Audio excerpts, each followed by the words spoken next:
I guess you can see my screen right now.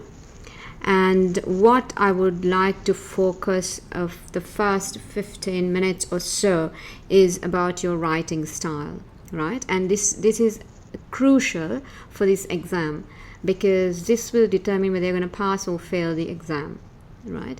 And that is called the examination, like the exam technique. Okay. And this is a bit about myself and where I come from.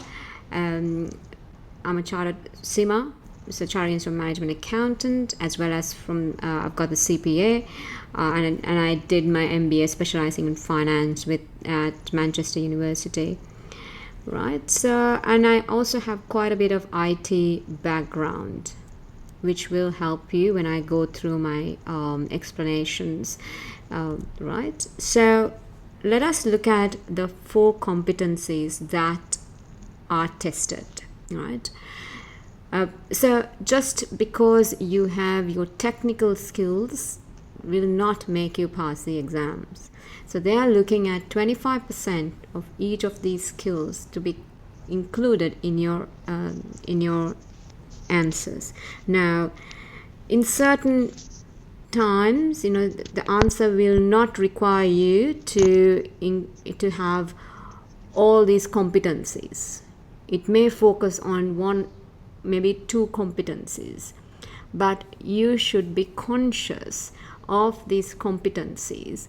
And I would say in your scratch pad, when you're writing, you should say, okay, these are the technical, business, people, leadership skills. You just type them and keep it there, so that you're consciously going to include these things into your answer, right? And another thing I would urge you is take about 6-7 minutes and do an answer plan, right? So don't straight away launch into an answer. Be careful. Now, when you're writing, if each question will be 60 minutes. Let's say that you have completed your answer in 45 minutes, right? By you going into the next question, it does not mean that you can come back to your first question, all right? You cannot come back. And it does not mean that the second question you're going to get another 60 minutes plus the 15 minutes that you saved. Okay, so please bear in mind, for your second question, you will also be getting 60 minutes. And if you needed more than 60 minutes, too bad, it will just move you to the third question. So be careful. I would urge you to just spend the full 60 minutes in that one question, right? Even if you finished early, don't bother about it, right? Don't go to the next one. Just please do focus on the first question and finish it off. Okay, so let us first look into some of these. What are these competencies? What do they mean to us, right?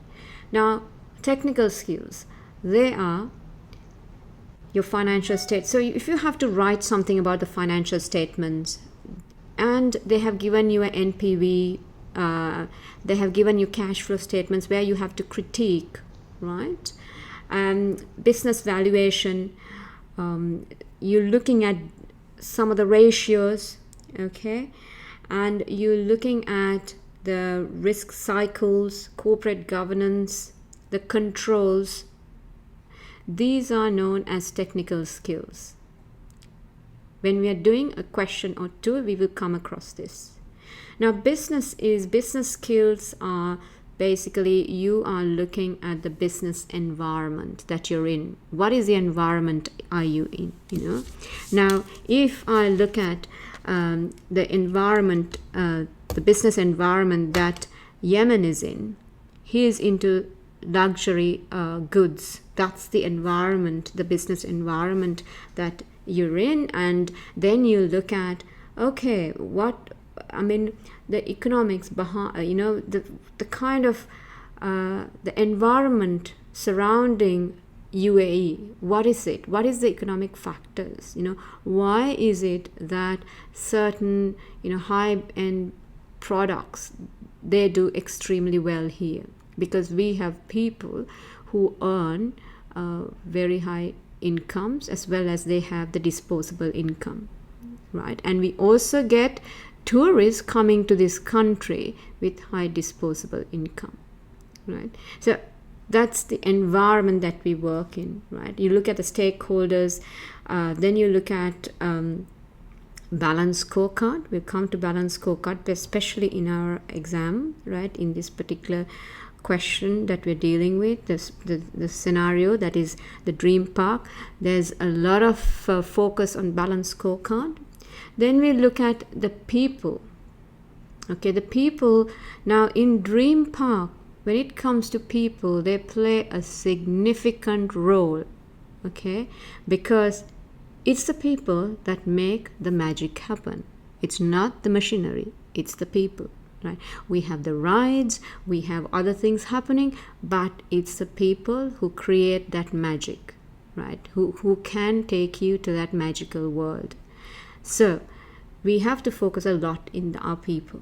Now, leadership style, certain situations will come up, and then we have to think about what leadership style that we need to adapt to, right?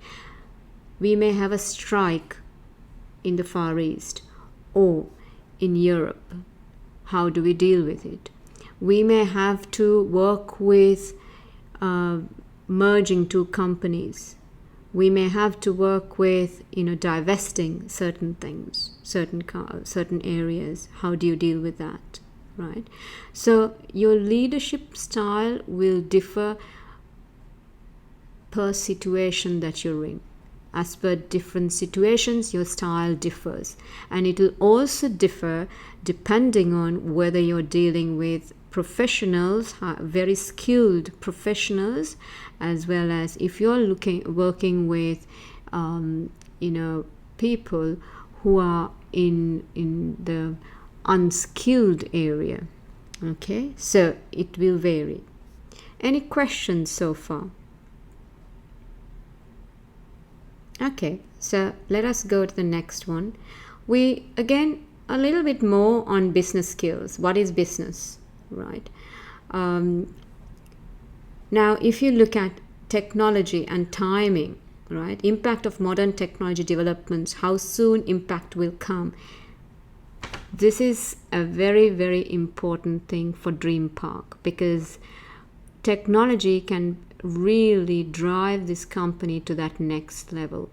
But there is heavy investment involved, right? And what does it mean? Do we have that ability to raise funds? From where am I going to get that money, right? These are questions that we'll need to look at and answer, okay? Social.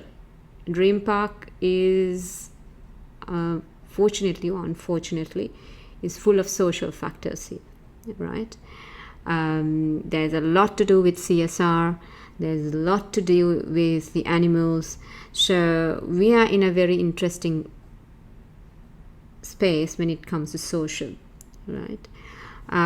We have to look at the business angle as well in Dream Park and say how are we planning on growing, okay?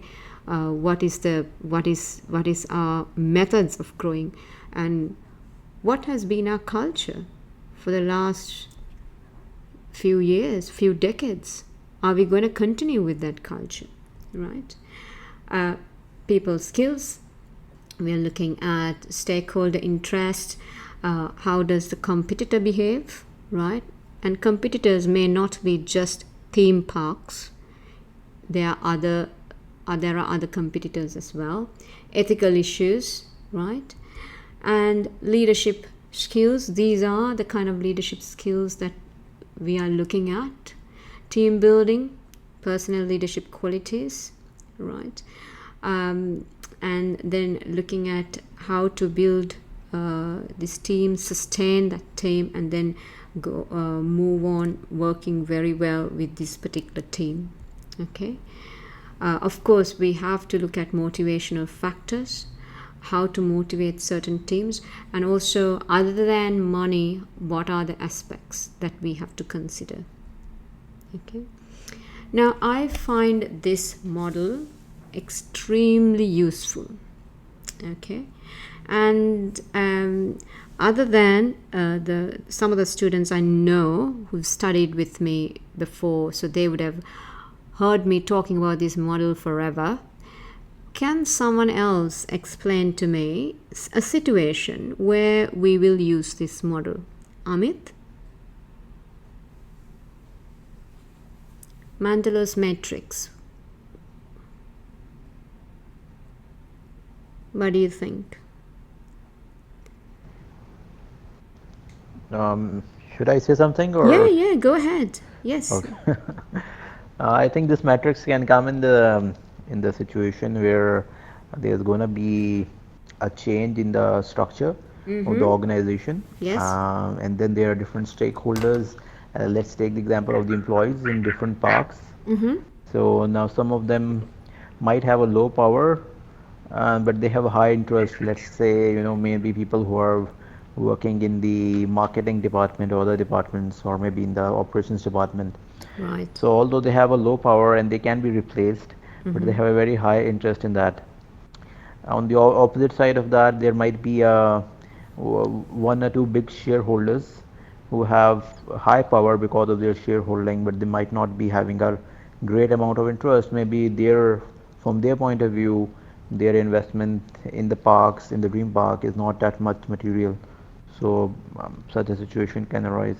Right. Okay, good. Thank you. Walid, what about you? What do you think? When do you think we can use this model? What situation?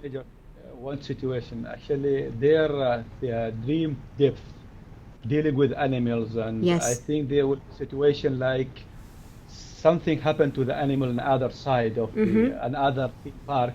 So may this question or this kind of thing appear like anything happened to dolphin. I think last time we hear there was, I think, sea war, they're killing the dolphin or something. So I think something around this will be there. Okay, so what you're saying is when there is a situation like dolphins where they're injured, this is immediately you need to look at that situation and say, okay, who are the stakeholders who would be very interested in this, right? Now, Yeah, like the environment protector, I think they will be the major key player in this one. right, correct. So, guys, this is a model where you can use, fortunately, if you can memorize this model, right? How can you memorize it? Draw it 20 times, that's it, and you'll memorize it for sure, right? Just draw it 20 times and you'll remember it, guaranteed. And you have to draw it in pencil, take a pen, old-fashioned way, take a pen and a piece of paper, draw it 20 times, you'll remember, okay? Because this is a great model. You can use this for mostly all your answers, right? Whether you're going in for a new investment, whether there is an issue happening, you're investing, let's say, in a company, whether you're investing in IT, whether you're going to, divest something, whether if there's an animal issue happening, right? However, it is not a generic, say, the model is important, but it'll be different stakeholders, right? So let's say, for example, you're going into investment in big data, right? Who would be your key stakeholders? They will differ from that of the key stakeholders who will be interested in, if there's an issue with animals, right? So you can see the same model is used, but the stakeholders will be different. So it's important for you to identify and say these are your key stakeholders. Why are you identifying them? Because you need to treat them and manage these stakeholders very quickly and in an appropriate fashion. You have to have a good communication strategy with them as well, right? Because if you don't, they can actually create so much problem for your company.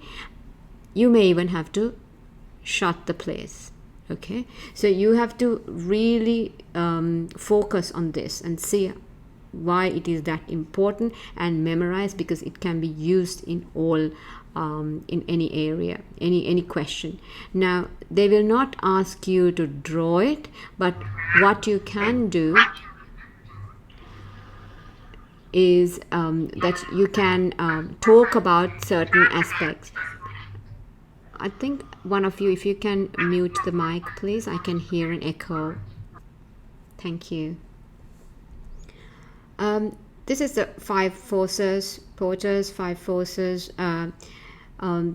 You should be aware of this. You should know this, because again, they will not ask you to name certain things, but you can use this in your answers, right? Change model is Lewin's change model is very important. This is for change management, right? In change management, this one can be extremely important. So Yemen, anything that you can talk to us about change management? Can you give me an example, please? A change model can be, for example, happening when organization is being restructured, either internally in terms of reporting lines, or basically with a major system implementation, like SAP, for example. Correct. Yeah. And there you will have to have a change team, which will, besides the technical team, which will be overseeing the technical team, which will make sure that the organization is there, the processes are there, adapting to the new system requirements to make it as much efficiency as possible, because the investments are high. And then in order for systems to work, models and how we work should change around it as well. Yes, correct. So how you will bring this into your answer is, if there is a situation where there's heavy investment, exactly like you said, into IT, or we are acquiring a company, or we are getting acquired, right? They may ask us, they may even not ask us. They may, it may be in a different things that we have to consider. They would ask us like that, right?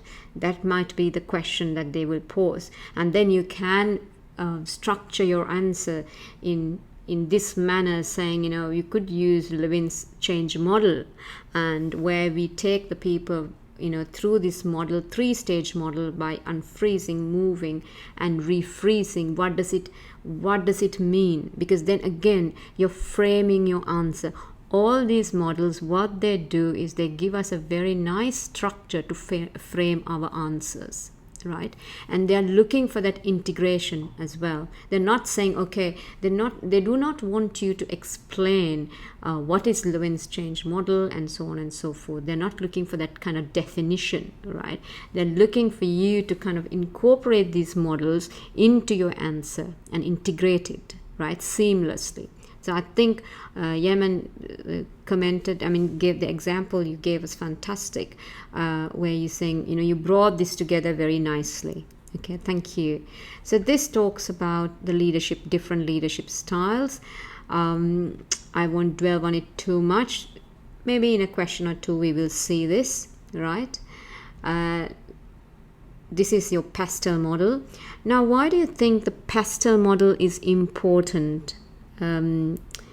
Let's go to Murali. What do you think, Murali? Why do you think this is important? In what context? No, as far as the context of the question is concerned, in terms of we need to look at the environmental aspects in which, because Dream Park is an organization which will have a lot of environmental impact. Then there will be a lot of political things that will be connected with the working of the organization, and also, as you said earlier, the technical, what technology can do to the organization. And since we deal with that, since the organization is spread in 3 or 4 geographies, we need to understand the economic conditions in which the organization also operates in all these geographies. Correct. So yeah. Thank you. Yeah, exactly. So what we're looking at is the pestle factors in different geographic locations, and they're quite dynamic. What it was a year ago may not. It's constantly changing, even in the ones that we are operating in, and so we have to be conscious of them. We have to be aware of it and see, how does it move?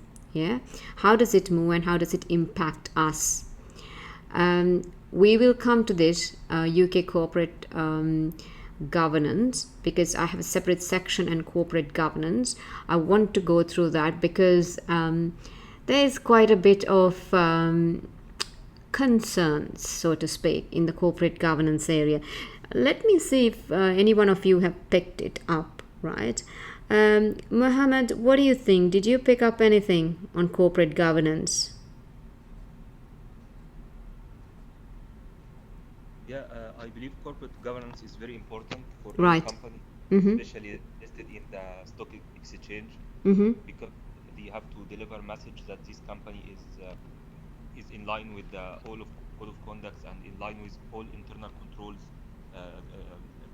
all SOX or UK code of corporate governance, and it deliver a strong message to shareholders that the company is applying all kinds of internal controls, and it protects all of its assets, and also the company is protecting and mitigating with all potential risks. Right. Yeah. So, what do you think about our non-executive directors in Dream Park? Do we have very unbiased group of non-executive directors, unbiased and independent group of non-executive directors? Actually, no, because Sorry for interruption. Cannot hear Muhammad's voice there. Okay, Mohammed, you So, need to speak up a little bit. yep.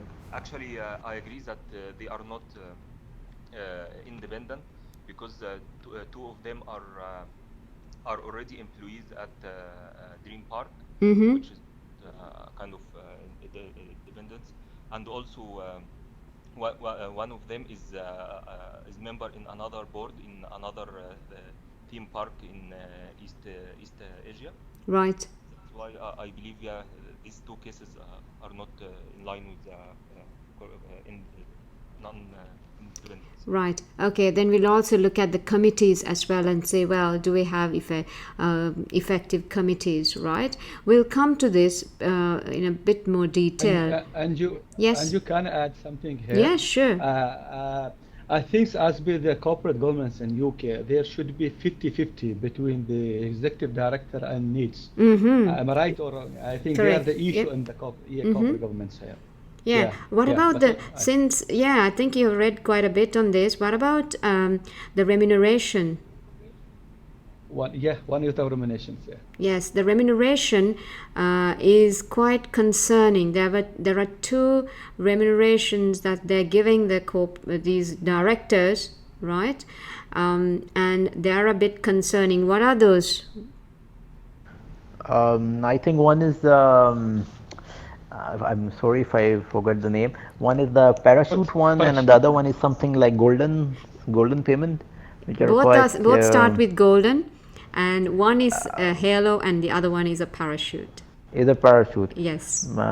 Yeah, something like that, which is Yes. quite a big amount of money. Yeah. Especially if they leave, then it's about 2 times of the annual plus other benefits and these things. Mm-hmm. So in case if a director, even if he leaves, he'll get quite a good amount of benefits.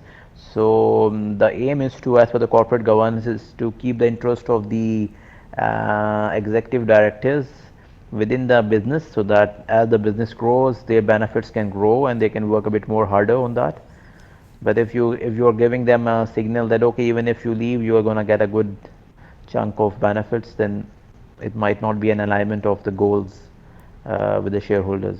Yes. Maybe. Yeah, that's right. So there is a lot of concern about this, the remuneration of the directors, because in our pre-scene, it does not state how these benefits are, to kind of linked to a KPI, right?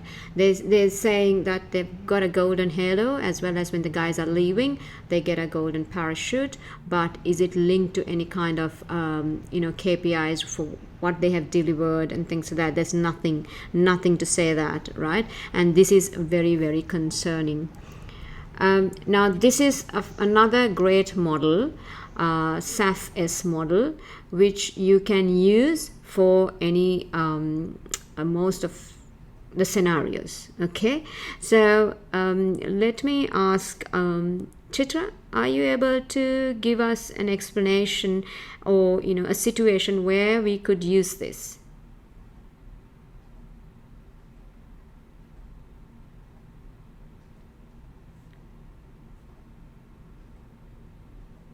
Amit, are you in a position to give us an explanation, please? Yeah, probably in cases where some acquisition or a merger may be happening for Green Park. That is the only situation that I can think of currently. Right. So some acquisition happening that you can look at whether it's suitable, feasible, acceptable, and is there a sustainability aspect of it, whether it matches, right? Walid, any other examples that you can give? Really, I think we can use it especially in the strategy logic. I don't know, but I didn't prepare myself in this one. Maybe we can use it in strategy logic when they're asking this logic is right or not. But then we can see that it is suitable with it is line with organization's strategy, and then we'll see the feasibility. There are any that 6M that what you call we have money and materials whatever. Acceptability, it means that if any impact on the finance, there will be any finance or any, we can meet the stakeholder expectation. I didn't have a more clue, but only I read the helicopter review about this one. Right. Okay. So again, when it comes to an investment, right? Investment in IT, investment in another park. Okay, we are going into a new area altogether, right? Then we will look at again this model, and this model will give us a very nice framework to structure our answer, right? And it is really nice way that you can structure your answer and say in different aspects, is it suitable, right? Is it suitable with our strategic objectives, right? Does it link to us? Okay, is it feasible, right? Do we have the funds, right? Do we have the funds to invest in this? Now, even it might be an investment in a kind of IT investment or another company, or even we can look at we are working with a celebrity, right? And if you are working with a celebrity, you have to actually look at, this is an investment, right? With a celebrity, let's say we work with the celebrity for tie up with him or her, this person for a period of 3 to 5 years, 10 million, then again we will look at it as a investment. Acceptability, look at the chosen strategy should help the stakeholders in achieving short and long-term objectives. So will it get accepted by our stakeholders, right? This particular strategy, right? For example, our shareholders have invested with us because we are a dream, we are in this entertainment industry. Let's say we are looking at acquiring a company in a completely different field, right? Let's say we are looking at investing with, for some reason or the other, oil and gas, right?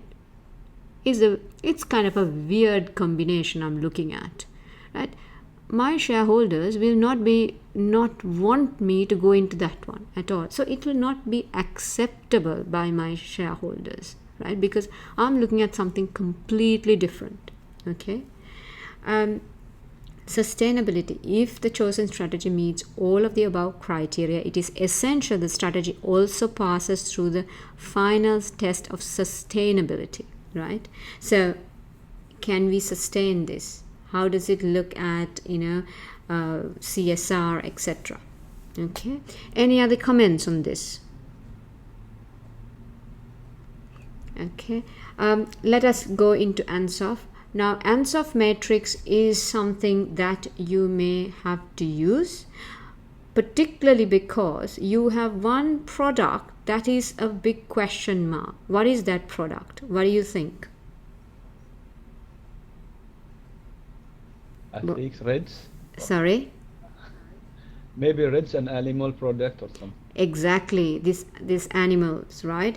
We have one park that focuses on these sea animals, right? So that is a big question mark. Any comments from others about this? Yemen, anything from you? Maybe new rides, for example. Correct. Yeah, we we like might. The ones we saw on the case. We might be looking at some different things altogether, completely different things, because we may have to shrink the current product that we have. Yeah, because it's not going to be doing very well. Yeah, so ethics is a big thing in our CIMA syllabus, right? From the foundation stage to the final stage, and this can be applicable everywhere you go, right? Any of the questions. Ethics may be applicable in how you deal with your suppliers, right? In going into other governments, how you deal with them, any situation. And the thing is here, the question is, we need to check all the facts if a situation arises. Then you need to ask yourself, is it ethical? Is it legal? Because at times it may not be illegal. Most of the time things are not illegal, but it's not ethical. And working with animals is one of them, right? It's not illegal. There's nowhere does it say it's illegal to have these animals, and like in a zoo or in this area now have them in this theme park. There's nothing which says so, but there is an ethical issue here. We also need to identify what fundamental principles are affected, right? Now, CIMA Code of Conduct is there. You need to look at what are the fundamental principles. Who are the affected parties in a particular situation, right? Possible course of action. What should we be doing? And at times we may need to seek professional advice. Now, this kind of situation may come into when you work with suppliers, right? It can be a supplier who's, we have got to know that person is, it is rumors as well as media has come up and said that they use child labor. Now, how are you impacted? You're not, because what is happening here is you too are impacted in this case, because you are actually using that particular product or service, and you are, if you do not get the supplier to adhere to certain code of conduct, it is your responsibility as well, because you need to check the supplier also follows that, right? It is important that you educate your supplier to state, well, you need to ensure your supplier also follow the same code of conduct that I get you to follow, right? So that's a very common one. Then we look at enterprise risk management, and we have plenty of risks here, right? So I think, for example, let's say who is in risk here. Usman said audit and risk. You're in audit and risk. So Usman, you can see a lot of risks here in our current scenario. Yeah. Yeah, absolutely. Yeah. Yeah. So what do you think some of the top 3 risks that you think are essential, it's really red hot? What do you think? I think one of them is the overall social risk is there. Then we have the political risk as well, and economic risk as well. Keep it simple with the economic risk. This theme park industry is an entertainment industry basically, and it is catering to the full spectrum of people, like from the kids to the grown up.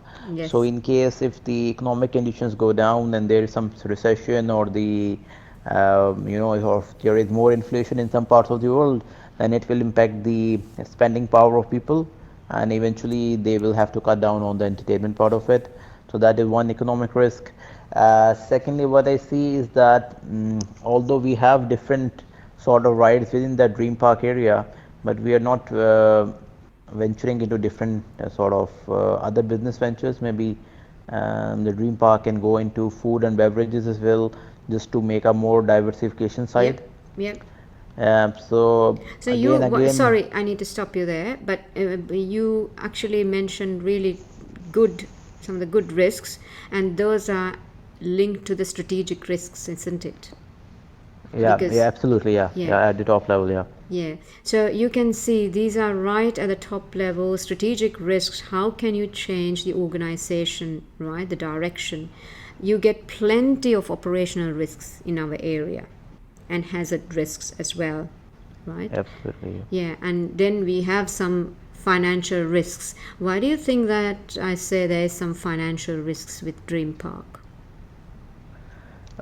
Financial risk which I can see is like from the case study material which is available,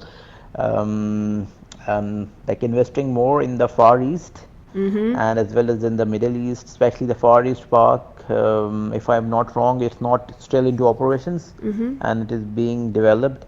So there might be a risk of limited liquidity or financing options available there to finance the completion of that park if something comes in. So that is one thing. We might have to go for the borrowing, and it might affect our gearing ratios. As it is, we are not in a good position with our borrowing, right? Yeah, absolutely, yeah. So these things can come in, and we are a public company. So if our risk rating goes down, then our share price might also be affected. So all these things are linked in a one way or the other. Right. Yeah. Now you mentioned some really good risk. Now one of the things is you can see when it comes to risks, we need to identify whether they are strategic, operational, financial, and hazardous risks, because the way we treat each one of them would be different. Okay, it's important for you to identify whether it's an operational, strategic, finance, or hazard risk. Now let's go to this is the CIMA risk management cycle. We are looking at how do you manage the risk. So you're looking at identify risk, understand and assess the scale of the risk, right? Develop risk responses, implement strategy, and allocate responsibilities. So there is a cycle, and the reason is, in a company, and especially in our dream park, there is 1001 risks, right? So how can we focus on these, right? So I think I have Amit in oil and gas. Now I know in oil and gas, risk plays a massive role. Okay, so Amit, can you explain to us in oil and gas, how do you work with the risk management? Basically, there are two very important risks which are playing a very big role nowadays. Number one is the oil price. The second one, of course, is the forex thing. Now, as far as working with oil price risk is concerned, the pricing risk is concerned, the investment gets affected. The return on investment, therefore, comes under a very big question mark. Future investments get affected, which is very important in the oil and gas industry, because unless people invest now, they cannot guarantee continuous supply of oil or gas in the future. So these are very important risks that oil and gas industry currently faces. Right. So you are talking about the strategic risks, isn't it? Yeah. What about your operational risks? Operational risks, because of the margins getting reduced, there is a stress on say keeping the manpower intact. Of course, the production has to be kept intact. So ultimately, the operational cost has to be reduced to keep some kind of a margin in the business. Right. Yeah. So what we're looking at is any business, we need to understand what are the operational risks and what are the key processes of this company, right? And how does it impact? Yeah. So we need to identify these and then prioritize as well. Correct? Because we can't look at all the risks in one go. So we need to identify what the risks are, what are the key processes in an organization, and then look at managing those risks in that particular process. Now, if I go into this TARA model, we are looking at, what are the high, low risks which we can transfer. That we're saying is these risks are really high, but frequency is low. Those are the risks that we can insure, right? We need to come up with contingency plans, and we need to come up with different ways of reducing this risk. Now, if it's both frequency high, severity is high, we need to avoid or abandon it, right? And even maybe change the suppliers, right? I hope you understand now this TARA model, which is transfer, accept, right, reduce, and abandon, right? That's the TARA model. And also, you need to look at risks in these 4 quadrants. Okay. Any questions?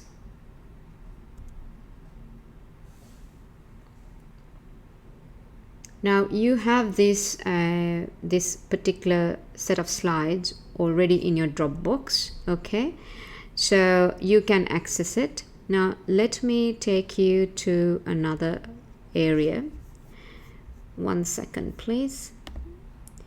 Now let me ask each one a question of each one of you, the question to give me a summary or any question that you have with this particular case study, because I want to then address it. Amit, I'm gonna put you on mute for a second because there's an echo. So I want to start with Yemen to understand from you first, what is a key point that you saw in this case study, right? 1 or 2 points that kind of stood out for you, right? And is there any particular question that you want to ask? We will get to it within today and tomorrow, so that I want to address each one of your concerns to ensure that I answer each one of your concerns. Yes, Yemen, go for it. Let me understand clearly what you're asking me here. Is you're asking me what are the key things that I see in the case study? Yes, right? Or is 1 it or 2 points that you can see. Well, there's quite a few. It's a story. This case study is a story. I mean, what is the main 1 or 2 points that jump at you? I think the key one that when you read the entire materials is the strategic direction of the company. Mm-hmm. Where are we taking where is this board, which is, has been in charge for almost a year, and with the old owner going away, where is this board and the ability of this board to take the company to the next level or to take it into the future? And that's where we saw a lot of tentative maneuvers, either by investing into new rides, opening parks in new places, assessing the feasibility of new projects, maybe getting merged, getting bought, buying a new one diversifying into hotels and other items. It's just we're going around the same theme, which is a board which is trying to establish itself as they are the people that can take this company to a different direction or a new direction and keep it relevant within the competitive environment. I think that's an overall theme. I can see it around in everything we looked at. And the second theme is which has to do more with the control and governance. I think not only the strategic side of how to drive the business, but I mean, are these the right people to do it in terms of, do we have the right control? Do we have the right risk assessment? Is the risk strategy we have is adequate? Does it cover everything we need to cover? Have we assessed everything that needs to go there, despite their claim saying that, you know, they have a very rigorous process to go about it, 3-4 committees, and who are the people that are responsible for those committees and for those processes? Do they have the right independence to, you know, to voice their opinion? Are they looking more self-interestly at the board itself, or they're looking for the interest of the company? I think these are the two things I can see more or less. Good. Yeah, very good. Yeah. And is there any question that you have for me to look into and address? Is there anything that you want me to address? I mean, we've addressed a lot of things as we went through the multiple sessions. I don't have something specific to say, okay, this is not clear for me for the moment. Okay, right, fine. Thank you. Walid, how about you? Okay, I sent you one message today. I didn't have clarity in the business evaluation. Yes. So I need more deep things in business evaluations. Okay. I want to understand in fully. Okay. This one, okay. Okay, fine. So in Walid's case, what he's saying is business evaluation and saying, give me more clarification on that. We will come to it. Usman, what about you? Any particular point that jumped at you and said, right, this is what, you know, this is a very important point for me in reading this case study, and this is one question I need clarified? Yeah, I think one important area which I see is the ethical issues and the CSR one, especially with the use of the dolphins, and because it is one of the most sort of profitable ventures, so the management is thinking of replicating the dolphins in the other parts of the world, the other two parks as well. So we might have ethical issues from the different groups. Correct. It's a dilemma, isn't it? It's a dilemma because, I mean, on one side you're making good money out of it, but on the other side, it is not the right Absolutely. thing. Yeah. So how do you manage that? Absolutely. So yeah, that's from the exams point of view, I think it might pop up somewhere to Yes. Identify the positives as well as the how we can mitigate that risk or something like that. Correct. So yeah. And did you read some of the articles that are in the Dropbox? Because if you read, there are some articles, and it clearly says, some of in the real life, what is happening. Even though they're making profits, we'll come to that article. Even though they're making profits, they are looking at phasing out. Yeah. So that's absolutely, yeah, you're right. Usman, any questions that you got for me? Any particular area that you want me to focus on? I think so far it's fine. Yeah. If something comes across the mind, definitely Okay. I will pose that question. Yeah. Okay, thank you. Murali, how about you? Yeah, Anju. In fact, one of the other striking factors that I read from the case study was regarding the health and safety standards. So, of late, since it is in the entertainment industry, so of late there has been one or two incidents with the company which will have a definite impact on its footfalls.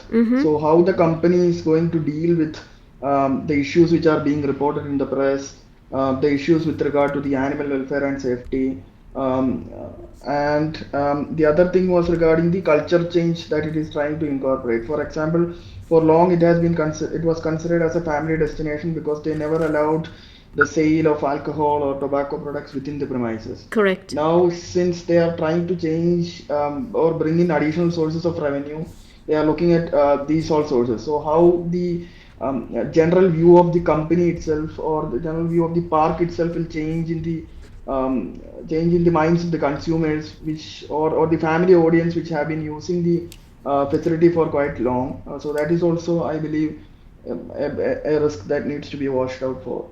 Okay.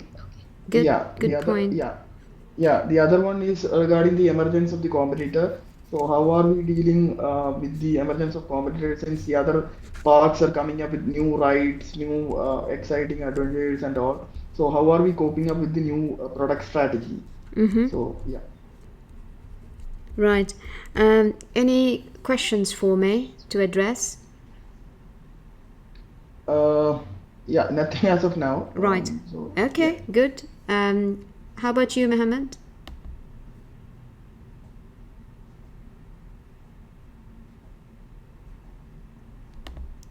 Mohammed, anything from you? Hear me? Sorry, I can't hear you, so you got to speak up a bit louder. Me right now? Yeah, I can hear you. Yes, actually I see the most important point that the company is exposed to many types of risk, especially the commercial risk, reputation risk, safety and security risk. Mm-hmm. And I can see risk is very, very important topic in that case. And I believe, yeah, there are many ways the company is going to deal with risk, but I believe that is the most important topic. Regarding my questions, I would like to highlight two questions. The first one is how to deal with strike, especially in I know strike is common in Europe and sometimes in Asia. Right. How to deal with strike. And the second question is how to deal with the ethical question. How can I answer it in a proper way? The ethical question, especially the topics regarding to taxes and the transfer price. How I know sometimes the taxes and the transfer price is legal, but sometimes it's not ethical. That's why how can I put the two opinions and how can I write my question in a proper way? Okay, good one. Chitran, anything from you?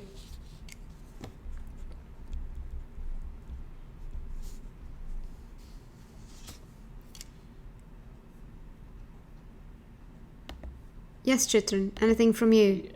Yeah, can you hear me? Yes, I can. Yeah.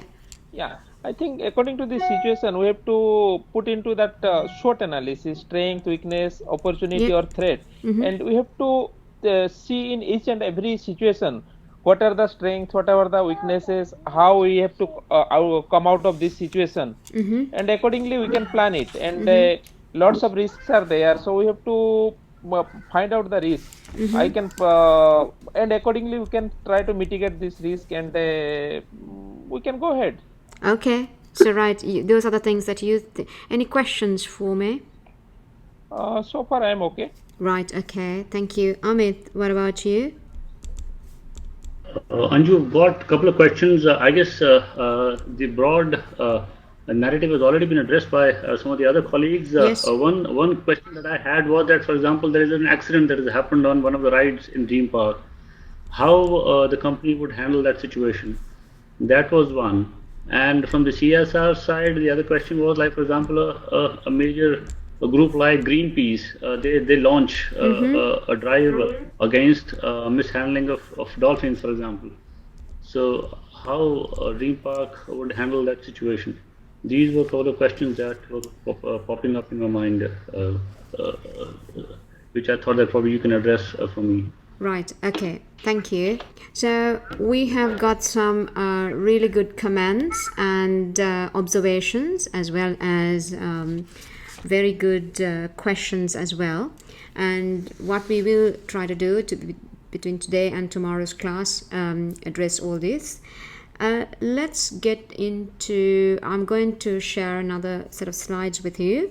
And let's try to answer some of the questions through these slides, as well as see whether whether you covered some of the key points, right? Hold on for a second. Just give me a moment. Andrew, can I add one question? Yeah, sure. Go ahead. Do you expect questions in the area of big data or social marketing or digital marketing? Do you expect questions from that area? Yeah, I think so. And I will tell you the reasoning why. Okay. We'll come to that for sure.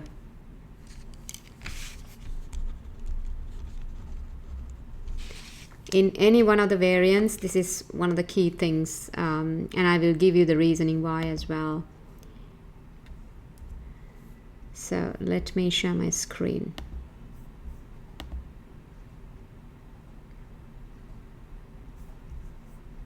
I hope you can see my screen now.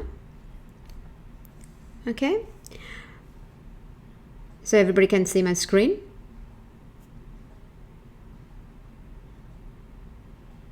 Yes? Yeah. Okay, Yeah. fantastic. Right. Yes. I can. Right. So one of the things that you need when you're answering the questions, one of the things that you need to be aware of it is you need to really immerse yourself in this industry, right? You can't be answering as a third party. You should be feeling this industry. You should know this industry inside out.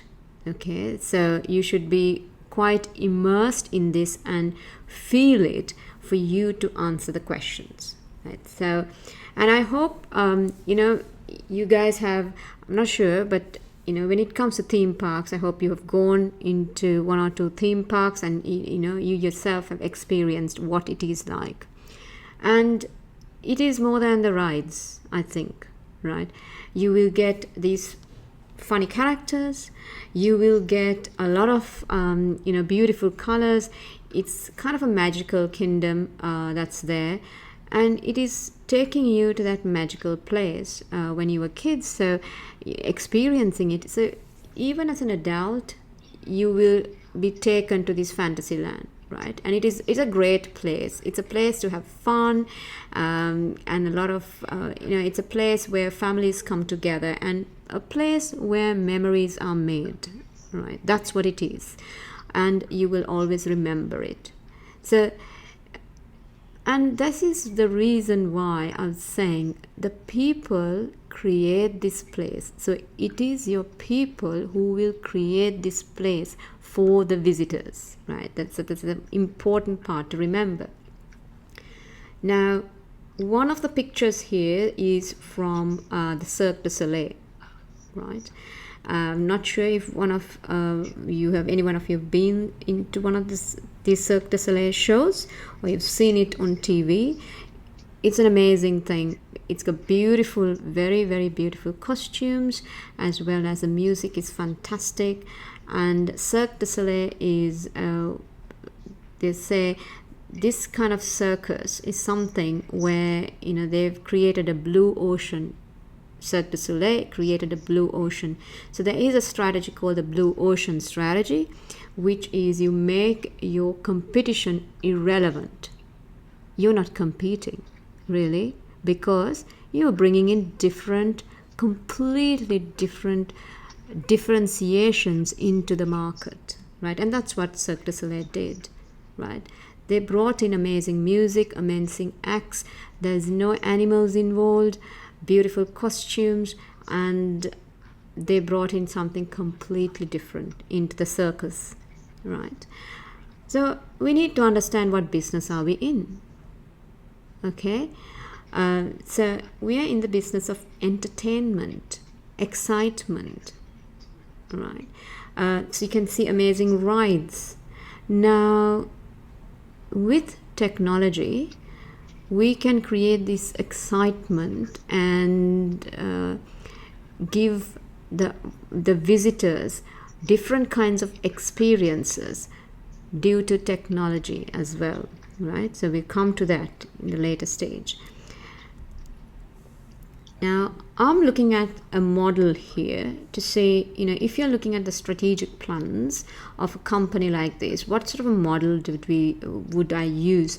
I will look at a rational model. The reason being, this is a heavy investment, right? This is not something that I can get in and get out very fast. If I'm getting into a theme park, even if it's one theme park, right, I need to put in massive amount of investment. So I need to know what is my vision, then I have to link it to the mission. All the activities that they're doing need to link up with their vision and mission. Okay, and that's the reason why I'm looking at it. It's a very long-term thing. It's like your oil and gas, for example, where we will look at a very long-term strategy. So I am going to look at a rational model, and this is part of that rational model as well. Now, in Cirque du Soleil, it very clearly stated what their values are, and it's important because the subsequent acts following that links to these values, because one of the things it says is to extend the limits of the possible. So you are, as a human being, extending what is possible. You're extending, you're pushing the boundaries, and this is what they do in their normal acts as well, right? And we need to understand, as our company, Dream Park, what are our values? Are we living and breathing these values, right? How does these values link up to the acts that we do? Okay, our investments, how does it link up, right? And here again in Cirque du Soleil, they talk about draw our inspiration from artistic and cultural diversities. They have performers from different parts of the world. They don't speak the same language as well, but they draw all of these guys together and bring something amazing. Okay, so what is the purpose, right? What is the purpose of a company?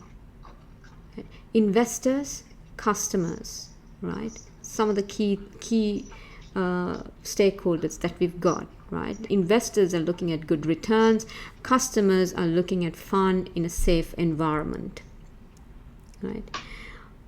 What is a strategy? We need to look at customer experiences, creating great customer experiences. We need to have really good transportation links, and the reason why is because generally the theme parks are located not in the city. It's a bit far off. So from the city to this theme park, there has to be really good transportation links, as well as hotels, because you cannot stay complete the activities in a theme park in one day, right? So you need to stay for a few days, and that's why the hotels are there as well. In our case, we have 3 branded parks. Now the question is, why 3 parks? Can we have more than 3? Have we considered it? Right? From 1962, we have been having just 3 parks. So I want someone to comment on that and say, from 1962 to now, we've had kind of the same structure. So what do you think it is?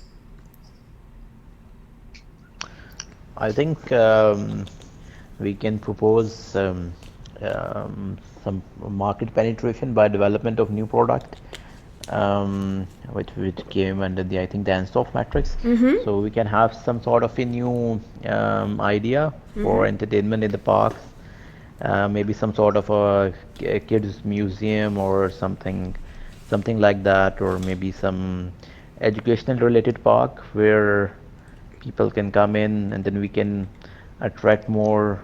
I think it's just an idea. Maybe we can attract more schools into it, so that the school trips can come in there. Mm-hmm. They have the entertainment as well as the education part of it. Right. So then we can also have some arena sort of thing where some shows can happen, some small scale concerts can happen, or prize distribution ceremonies like that. These things can happen, so which can increase the revenue and use the space as such.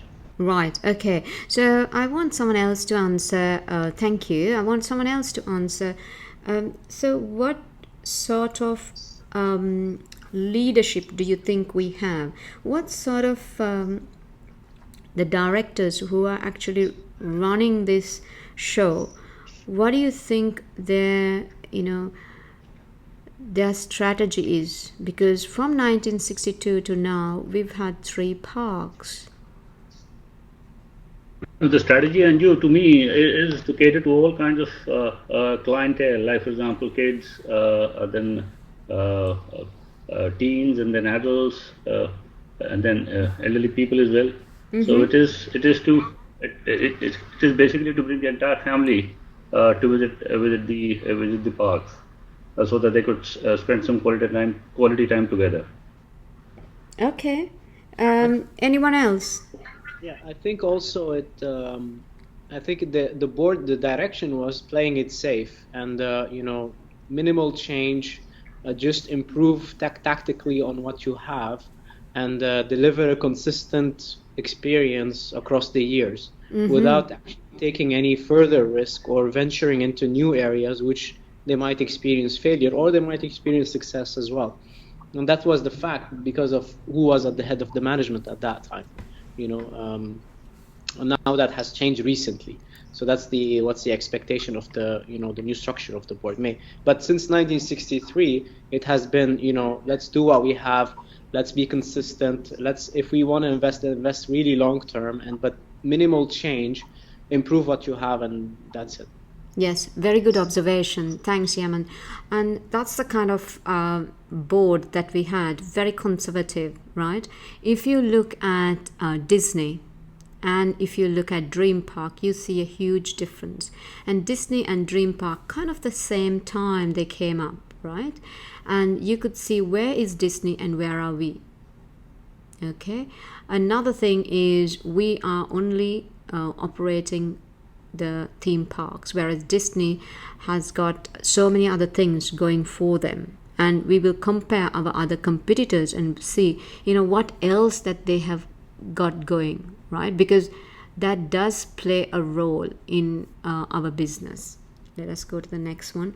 So our values: fun, safety, family values, ethical, and innovative. Now, innovative part, maybe according to them, they are very innovative, right? But they're innovative, and when you look at the industry, innovative might be 2 different things. Why do you think so? Any comments here? Yeah, because when you look at the industry, there has been a lot of innovations. As you said, if you look at a competitor like Disney or something like that, they have come up with the number of theme parks is relatively more than what Dream Park has right now. The experience that they provide is far more innovative than what Dream Park provide. And also, as you said rightly, the revenue diversification measures adopted by most of their competitors has been far superior from the way the company has been able to extract more revenue from its existing customers. Yeah, correct. And with the change in board recently, right, there has been some changes. We might see new innovative things coming up. However, now those would require investment, right? This will require investment plus quite a bit of change management. Remember, the people who have been there, they say the people are very happy. They invest a lot on people, right? And so the people are used to the same thing. They are used to this company operating in the same way for a long time. No drastic changes, right? Like quite rightly Yemen said, they have been going along steadily. Nothing big major changes happen. But with innovation comes change, right? And this might be something that the people will resist. Okay, so we have to be prepared for that and say, how are we going to take these people through this journey? And that is the change journey that we need to consider. Okay, let us go. What are the policies? So in a company, we have to have very good staff code of conduct, health and safety, customer service. These things are there. But what we don't see maybe is our suppliers, right? Supplier code of conduct needs to be there. It plays a significant role in our operations. Okay, balanced scorecard. Again, this is a fantastic thing because it will give us our KPIs from each angle, right? What are our financial, how can we look at it from a financial perspective? Basically, what we are looking at is if our customers are happy, right? If innovation learning is there, that means our employees are happy. Internal business perspective, the processes are pretty good. The finances are a byproduct. That's gonna be good, right? So I want to get an idea from one of you. If you can give me customer perspective, a key performance indicator, a KPI related to Dream Park from customer perspective, and another one if you can think of innovation, so someone else can think of an innovation and learning. So if I can have 4 people give me KPIs of Dream Park from different angles. Yeah.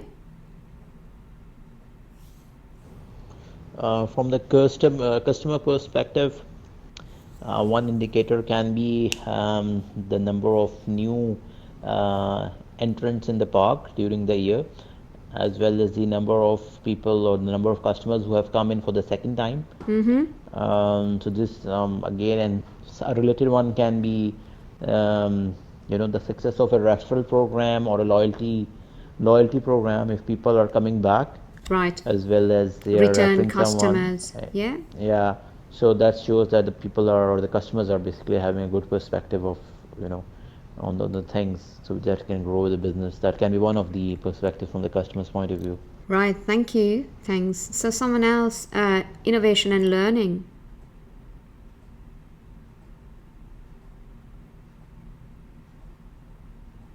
Any ideas? Yeah, on innovation, I think it is already stated in the case study that we have been accepting a lot of ideas from our new employees. Yes. So how many of these new ideas has been made practical or has been adopted by the company or taken forward by the company? So the second one would be what is it that what is the new product that you are introducing in order to make yourself differentiated from the other customers, from the other competitors in the market? What is that sort of differentiating factor that you can bring about every year so that the customers are more attracted towards this brand than the other one? Okay. Then probably the other thing can be the time to market of a new innovation. For example, if at all they are announcing a new innovation in the market, they are saying that they will come up with a new and exciting ride this the coming year. Whether they are able to meet the timeline that was already prescribed in the announcement, or whether they can do it before that. So that can be also one in the innovation and learning pack. Yeah, good ones. Yeah. Internal business perspective. Anyone? I think the waiting time the customer spend to wait for the new ride. Right. Okay, so what Mohammed is saying is the waiting times that he or she spends during for a ride. Okay, so now something like that is we try to improve. The company will try to improve, but it is something difficult, right? There is, you can't immediately as you come in, you can't just get into a ride. You have to wait, right? That's normal.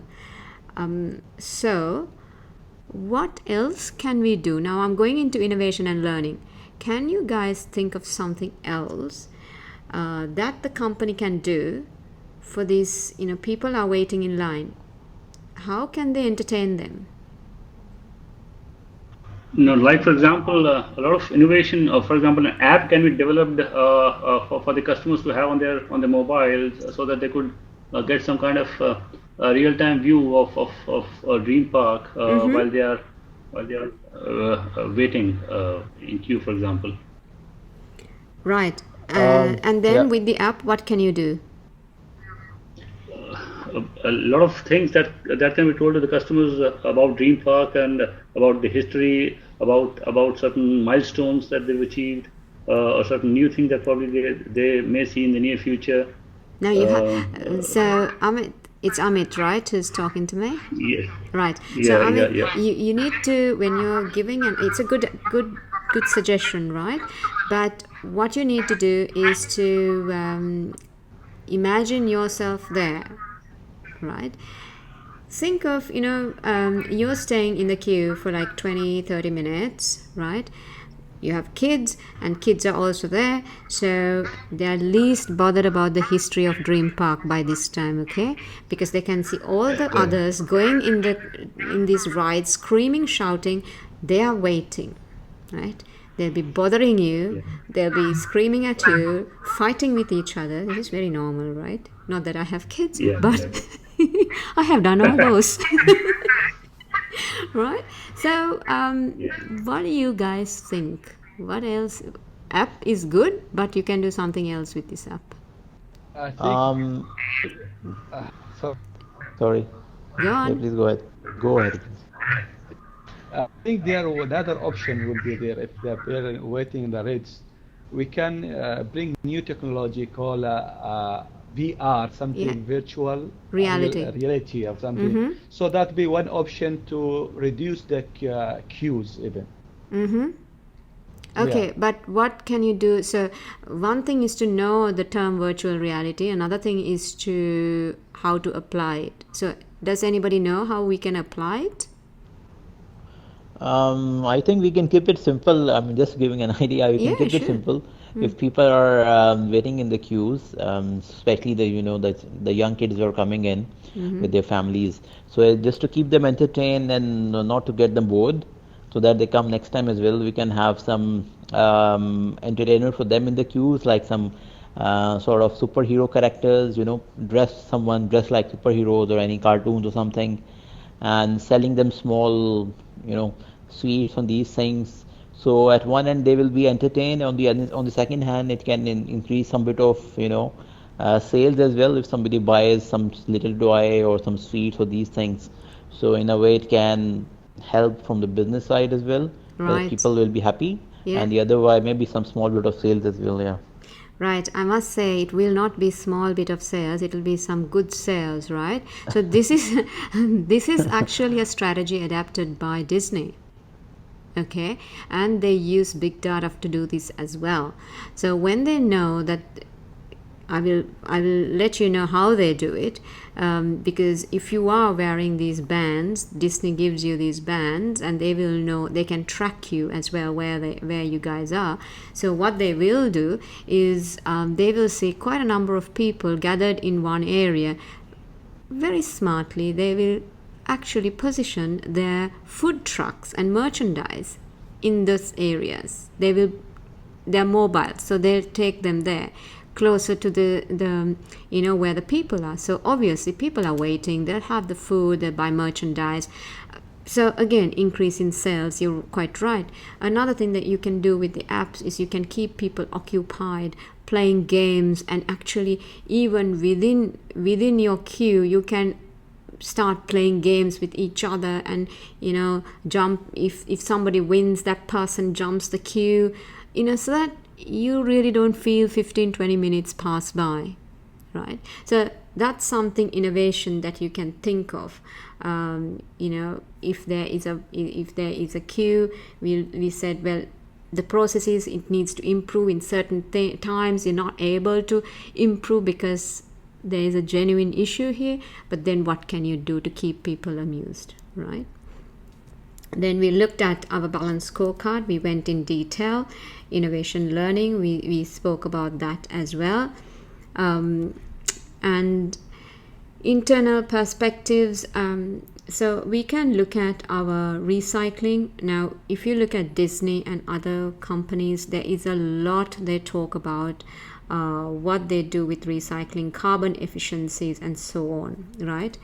It is a huge part of this company, and this needs to be brought up. And we talk about customer perspective. We said, gave some examples. And we come into corporate governance, right? Now, any questions before we go into corporate governance? Yeah, just a small thing. These slides will be available in the Dropbox, right? Yes, it is there in the Dropbox. Okay, that's Right. fine. That's fine. Yeah. So, corporate governance, this is from the textbook, what they call poor corporate governance and what are the principles, right? So the reasoning behind the corporate governance, the principles around it is stated, right? Encourage shareholder involvement. In our case, I'm looking at encourage shareholder involvement. The reason is because of that remuneration, right? I can't see any kind of shareholder involvement in that space. It's not written. And this is a key aspect even now. Just the other day, I watched this program on BBC where they were talking about, shareholders, particularly unhappy about how the directors are paid, that they don't have any involvement. And they're very unhappy, the huge amounts of money that's paid to them and without any underlying KPIs. Right now we have a situation like that. Okay. Then we look at the NEDs, non-executive directors. Why should we have them in the first place? Right? What are the disadvantages? What are the advantages? And we say help reduce conflict, provide that balance, because they're not in the operations. They need to provide that balance in the organization, right? And to provide the balance, you have to be independent. That is the key thing, right? You have to be independent. And we look at the application of this to Dream Park, okay? And we see more than half of the board are NEDs. We got mixed experience. So how many committees have we got? But then again, we have people who are not, totally independent. That's our problem. Okay. When it comes to our governance, we need to focus on the remunerations and what is their involvement in the decision making, right? Look at the good use of annual general meeting, and this is where you involve your shareholders, right? And regular meetings with the institutional shareholders. Any questions so far? We spoke about ethics a little bit earlier, but I'm going to answer, I think one person asked the question on ethics. I will go through a question on this, because through a question, it's easier for you to explain and apply it, okay? So in every question, your answer should include some aspect of ethics and CSR. Not that it should, you try to see if there is an opportunity that you can, include it. If it's employees, if it's health and safety, definitely when it comes to animals, commitment to local community and environment. These are the areas where you have the opportunity to include these ethical things. Now I'll ask you a question, and I want you guys to think about it and answer me. Let's say Dream Park is going in for an IT investment, and this will make about 700 people in that park unemployed, right? Because there is huge benefits that they will get from this. So a lot of manual processes are going to get out, redundant. So the people who are doing these manual processes will be redundant. How will you manage this? Now this is an ethical issue. How will you manage this situation?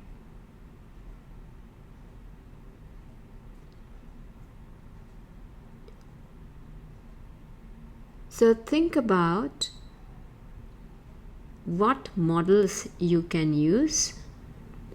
Think about how you will answer it with those 4 competencies that you got. I think we can use theory E, theory O for a sort of a mixture of these.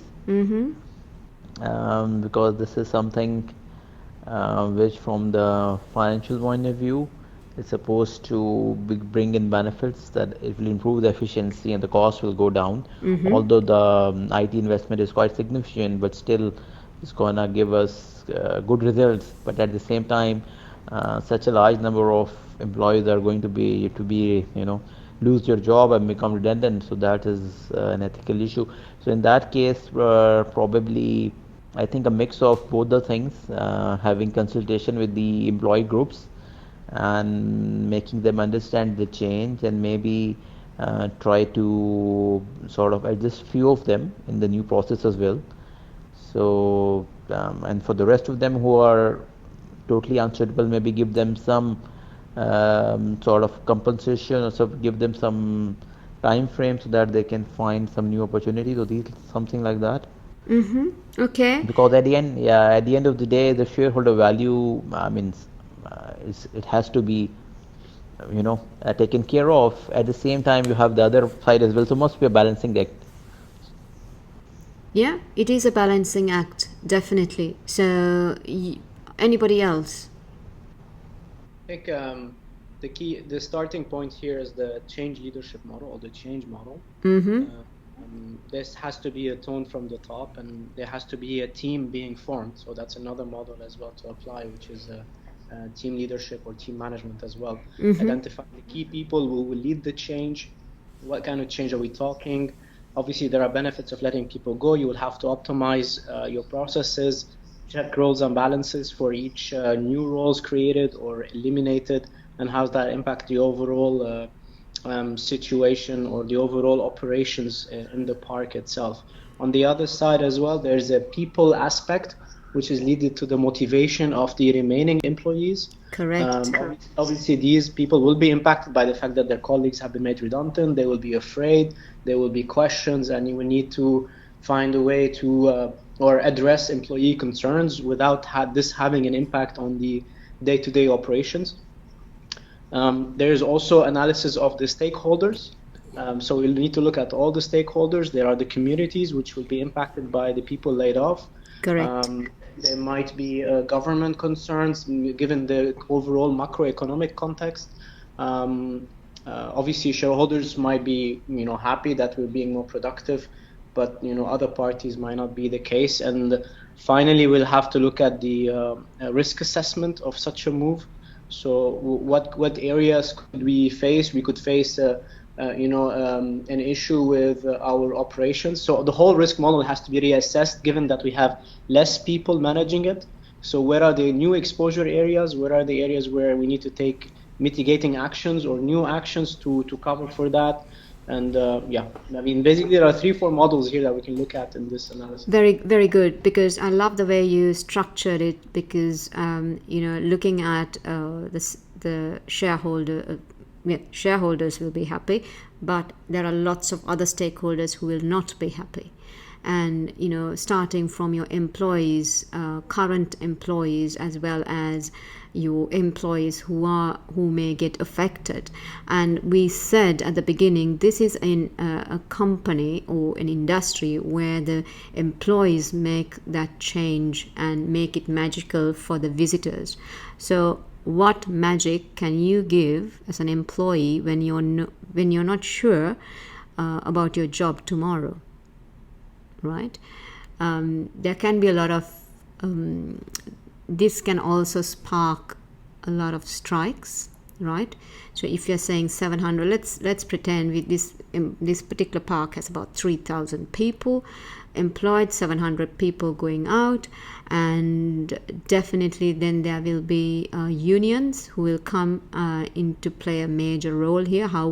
So again, looking at how to manage this situation, who are the key stakeholders that is impacted, and then you looked at also the risks associated, because suddenly your whole model is going to be changing, the activities are changing, so you need to relook at, which is quite right, and see how it's going to impact it. Then you can also look at how to upskill your employees who are affected. So the thing is, when it comes to change, it is the way you implement the change that can make it a success or the failure, right? It's not the act itself. So if you have to take off 700 people, how you do it is important, because it might be that you can use these people in another form. There might be new roles coming up, and you might be able to use them. You might be able to upskill them and use them. You might be able to actually relocate them into other parks as well. You might be able to then find them employment with your suppliers, etc. Right? So if you are you're doing work like that, the other employees, even your current employees who are impacted, will not feel that threatened. Okay, otherwise it's a nightmare situation, and you may even have to close the park because it can create a huge issue. So from an ethical point of view, is it illegal if we terminate 700 people if there are redundancies? No, it's not. It's perfectly all right for you to go ahead and terminate these people. There's nothing to say you shouldn't. But from an ethical point of view, right? Is it the right thing to do? Because it will impact your whole community, right? How will they react?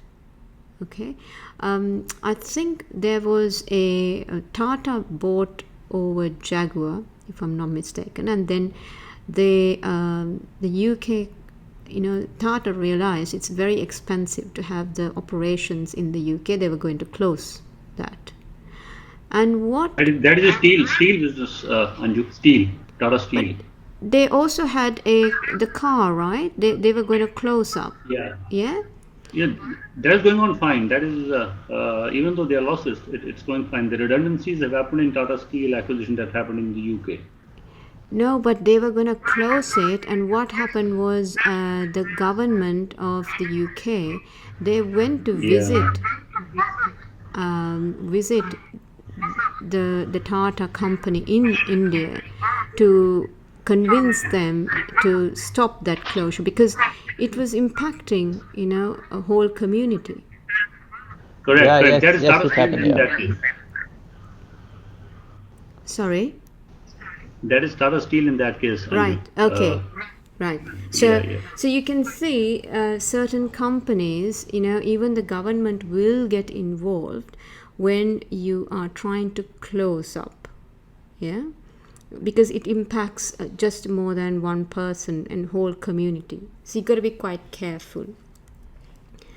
Another area, like what are your typical scenarios that when it comes to ethics, right? There'll be bribery, professional ethics, pollution, treatment of staff, treatment of suppliers. Now, in certain countries, you might have very high code of conduct. You have to have it. The governments will impose those things. But in certain countries, it may not be so. So how would you, as a company that operates in different countries, how would you act here, right? So, for example, in Far East, maybe it's fine for you to work with animals. There's no problem at all. There's nothing at all. The government doesn't impose any rules. However, in the Western world, you may have a lot of issues. Now, how would you deal in a situation like that? What is your view as a corporate citizen of the world, and how will you act? This is another question that may come across, right? Any questions here? Any thoughts? I've got a small question, a small quick one, Anju. Can we, just in case, if you can apply a real time or a real life situation while giving an answer, can you do that? Like, for example, in this very case of Tata C, as you rightly mentioned, can you mention and quote this case? Correct. In the answer? Yes. Okay. So thank you for asking that, because you can definitely give examples, right? And that will score more marks. That will make you score good marks. And the other thing is, you don't have to quote international examples. It might be, something that happened in the Middle East, in the country or the company that you're working for, right? And you can give an example in that context, because it's just the examiner may not know it, but the person is reading and seeing, this is the way that you have applied this particular theory or this situation into the real life, and they will give you marks for that. Yeah. Okay. Thanks, Anju. Thank you. So, Cirque du Soleil, they've got a huge booklet on environment, what they do, how they do it, and the targets related to it as well, right? I have put it as reading material in your Dropbox. The reason is, just have, you don't have to read cover to cover, just glance through this, because it's important, and to see how one company is contributing to society as a whole. And it's not only that company, but it also gets the suppliers to work with them, right? So it's kind of a total ecosystem that they've got, yeah.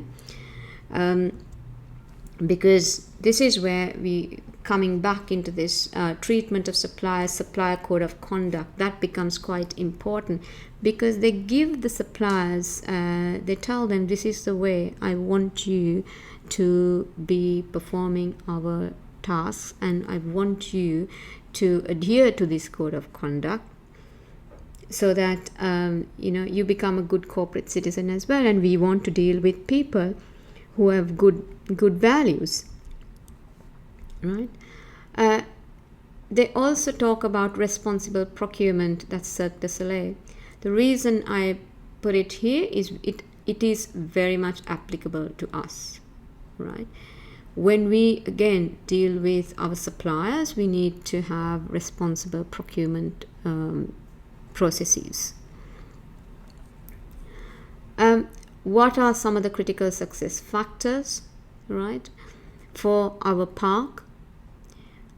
Location, transport, accommodation. It becomes these are the key things, right? These are really critical success factors for us. What do you guys know about Disney and the hotels? Anybody who knows about that?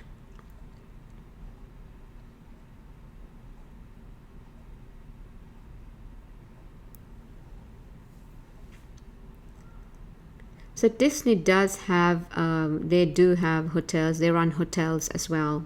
And this is, they have the hotels become an extent to their theme parks, because they have the characters there, they decorate it like that. So it's not cheap, by the way, it's not a cheap holiday by no means, right? But they create that atmosphere so that the people are able to go from this from the theme parks into the hotels and experience the same kind of thing.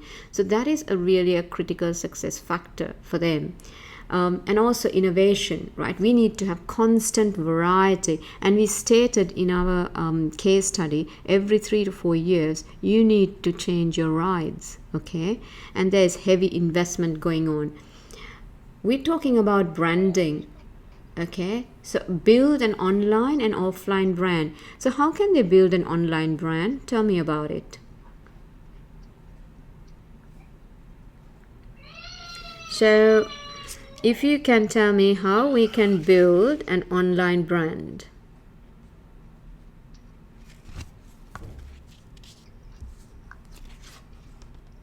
Online brand can be made by actively marketing on the websites. Okay. On the platforms like Twitter, on the Facebook, where you can see the ads coming in, and then using the big data services, which these Google have, Facebook have.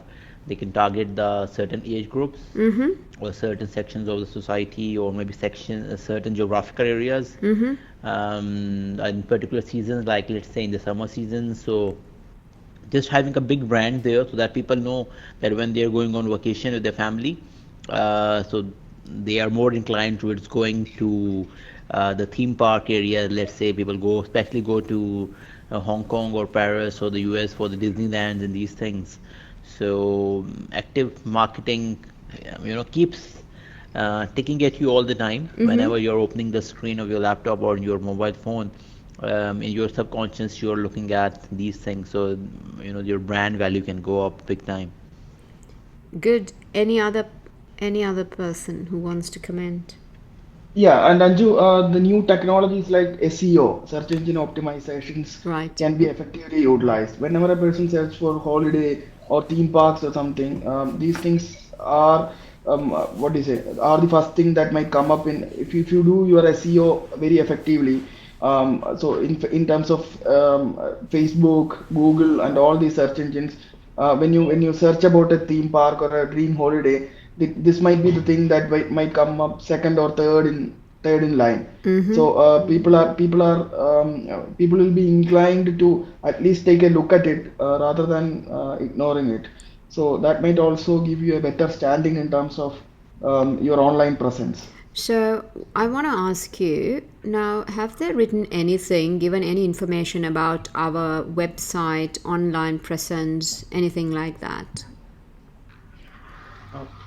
Nothing, right? Nothing. So this is a bit concerning, and also this is the reason why I'm a bit, I think there might be something on information technology for sure, right? Because our industry, our company is dealing with lots of people. Amit, I think if you can mute your mic, please. Thank you. Thanks. Because our industry is such, right? If you look at let's say Disney, right? We've got millions of people visiting Disney, right? So, or if you look at another industry, let's say something like an airline or a bank, supermarket, again, we've got people, loads and loads of people, masses interacting with us, with that company. But today, with technology, what we are trying to do is to build a personal relationship with each one of our customers. How can we do that, right? That's where big data plays a massive role.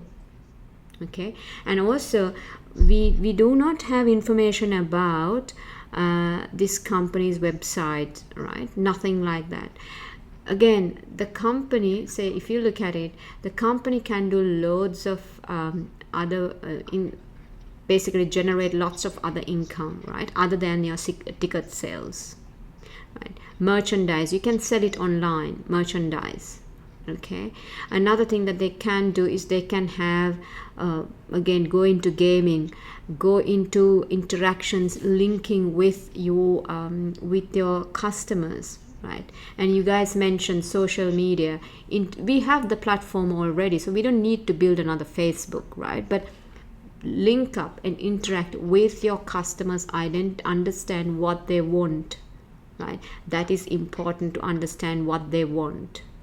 Okay, so, and we will also look at Disneyland and see the investment that they have done on big data and how they are getting, and we'll also look at Lego, right? They also invested a lot of money and how they're getting their returns. Any other comments? And one more doubt I have is regarding where do you put this co-branding thing, in the sense that co-branding or using other brands to promote your brand. For example, if you are say an Emirates Skywards member, you will get additional discounts, or if you are an Etihad guest member, something like that. Or if you are a Visa Platinum, if you are a Visa Platinum card holder, you will get 15% discount on these things. So where do you put it? Right. Is it in terms of building a brand? Yeah. So that you asked a very good question that opens up a lots of things. And thanks for asking. So I want to ask Yemen about the luxury goods, because he deals in that luxury industry, how they do that, because I'll come to your co-branding and what we shouldn't do as well. Yemen, you want to give us some examples? No, I think specifically in luxury, co-branding is a very sensitive topic, because every brand in luxury are very self-centered in a way. They're very focused on their own image, what do they stand for, and what they want to project. So they're very sensitive about teaming up with other brands, especially that the brands might have a different position, a different branding, different customers. So it's not as easy as going, for example, between a bank and a car seller, which says, okay, I promote your car loan products, and at the same time you promote my car. And then the luxury business, it's very difficult to find those common things among brands, because each brand, because it's such luxurious and such high prices, they stand really alone in their own identity, and they cannot see themselves associated with another luxury brand when communicating to their own customers. That's very specific to the luxury industry. Now, in other industries like for example, consumer goods, you might promote a shampoo with a soap. Both of them deliver the experience of health and wellness and in the household. But again, in the luxury, it's pretty specific, and it's very difficult to find co-branding together. That's a very good point. And why do you think you don't do co-branding? It's because you want to stand on your own, right? Because the features are very different. So can we give an example, Yaman? I mean, for example, if I'm talking, for example, as I said, it goes back to the identity of the brand itself. For example, Saint Laurent, Yves Saint Laurent YSL, is a very high-end, addressing the customers which are edgy, young, kind of rock and roll, hip, while other brands like, for example, Gucci, which is a sister brand, which is a brand which is the same group that belongs to YSL. Gucci is more mature, stable, communicating to young yet established customers. So you want to put these two together and say, okay, I want to do something. It becomes very awkward. I mean, they don't address the same. That's from customer standpoint. Obviously, there are other areas where they can collaborate, like counterfeit or or parallel imports. But these become corporate initiatives. They're not image or brand communication initiatives. Yeah, that's a really good point, because what you're saying is, a brand is a living, breathing thing, and you need to protect your brand, and it's very dynamic, isn't it? It's changing, so you need to be constantly monitoring that, and you can't, even though if it's in the same family, you can't bring it together because they have completely different identities. Right? And even the next part is you associating a celebrity with this brand. Or Right. even if you're associating, for example, if we go back to theme parks, when you talk about Lego and Marvel characters, for example, how they brought Marvel characters, which are comics, into the Lego theme parks, and that worked successfully because they're more or less addressing the same people, they're more or less addressing the same customers. So it always starts with, what does the brand stand for? Who is it going after? And then you can find the relevant other brands which you can do or go on co-branding with. But otherwise, it just doesn't work that way. Correct. And the other one is, the other point is, you may have 2 or 3 other people wanting to brands or companies wanting to work with you, and say, for example, I want to advertise, right? And this other this other company who is, let's say, something similar to KFC, they want to advertise in your park, right?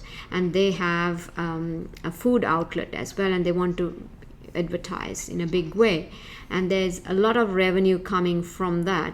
You're sure that they will pay you the revenue, but then you hear from the media and elsewhere that the way they treat the chicken, the animals are not, they don't treat them properly, and the way they go through the whole process is not correct. It's not ethical.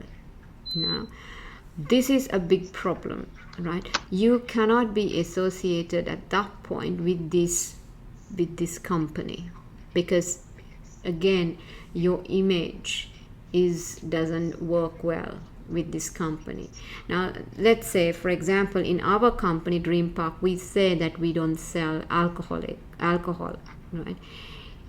If we say that, and then we have links with another company that sells alcohol to put up their advertisements, again, it doesn't go well with our values and our branding, right? So that's what it's meant by co-branding. And when you partner with somebody, you have to be very careful with whom you partner, because your image can get tarnished because of that. Is that clear? Yes. All right, thank you. Right. Now, this is about OneDrop and Cirque du Soleil. These are programs that they support. So I put it here so that you can have a kind of a read and see what type of CSR activities that they support. It is important that the company gets involved in things like that. Okay. We spoke about Mendelow's matrix quite a bit.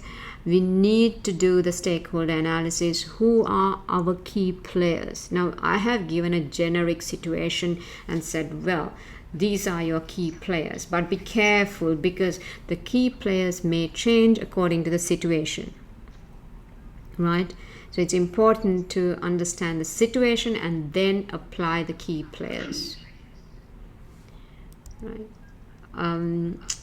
This is again moving on from the same topic. This gives you the pastel, right? I will not dwell on this for long. We talk about the 5 forces, right? What are the 5 forces increasing the forces and factors decreasing the forces as well, right? This is quite self-explanatory, and you can read through this, because I want you to get into a question before we close today, so that's why I'm just rushing through this. However, if there are any questions that you want to ask me, please stop and ask the questions.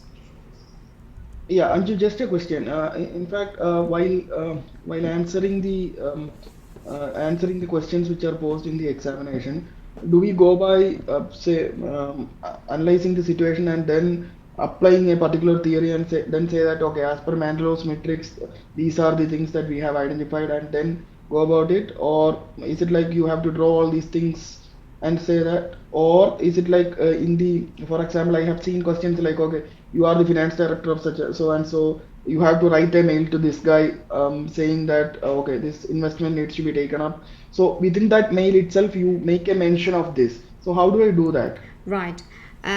So if you're talking about an investment, let's say like what you just mentioned, so you're the finance director of the company, and the company is, the CEO has seen and heard about this thing called big data. Some of the suppliers, he has gone to a IT technology exhibition, and they spoke a lot about big data, and one of the IT vendors have approached him and said, this is something that is very good for the company. There is definitely return on investment. However, the kind of the investment that you'll have to pay is over 700 million. That's the kind of range that you're thinking of. And they will ask you, so evaluate something, right? Like this. How would you do that? Again, you will look at your SAFS model, because that will give you that structure, right? You won't say, okay, I'm going to analyze it using SAFS model. You don't have to say that. You're saying, well, Chairman, this is a significant investment. However, we need to look at clear return on investment as well. Plus, there are other factors, financial, non-financial, that we need to consider. Now, some of the areas that we have to consider are, is it suitable, right? So you can see how I'm going with the answer, right? So if you put those headings, suitability, acceptability, feasibility, sustainability, it's an easier way to structure your answer. Did it give you what you want? Got it, Anju. Got it.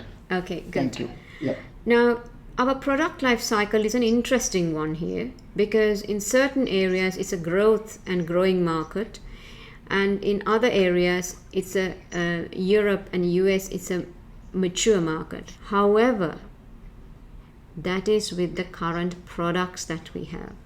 Now let us say we change the products that we've got. Our life cycle may change, right?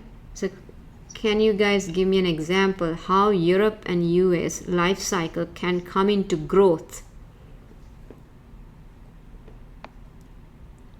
What can I do? Can I just have a comment on the model itself? Because the model was quite good when the information across the globe wasn't going that fast. And now today, even if you have a theme park in Florida and the theme parks there are old, you cannot just move them to China, expect the people to fall in love with them while you create something new for the US. Correct. I mean, people, even if you don't have it today, emerging markets are catching up quite quickly, and they're coming up even with new things ahead of the mature markets. So it's not a rule that you can just, whatever you have matured already in the US is a growth opportunity for you in China or somewhere else. That's my just take on the. You're very right. Yes, exactly. Just because something is, it may grow or it may not grow, depends, because it depends on the culture, right? They may not like it. They might like it, or they just already passed it. So exactly. What we thought is very exciting, right? They say, what is this? We had it 20 years ago. We are into something completely different. Yeah.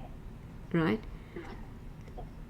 Now, coming to your question on the, how can we change the maturity of the European and the US market in terms of revenue?